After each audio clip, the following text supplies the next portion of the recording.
that was fun. Telemetry lost. Telemetry recovered. I'm finding that HD gives me a lot more confidence to do some of these things. Like, I would never have felt the confidence to go fly around that roundabout over there. Yeah, it's really interesting. Like, I'm gaining confidence in my Tyrannus as well. I feel like maybe I just never gave it enough. I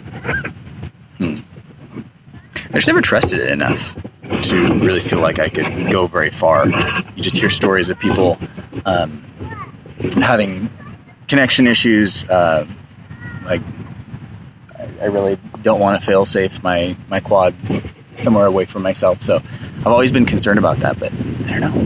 Maybe I don't need to be. I don't know. Although I went a little ways over there and I got a low RSSI on my radio and it freaked me out.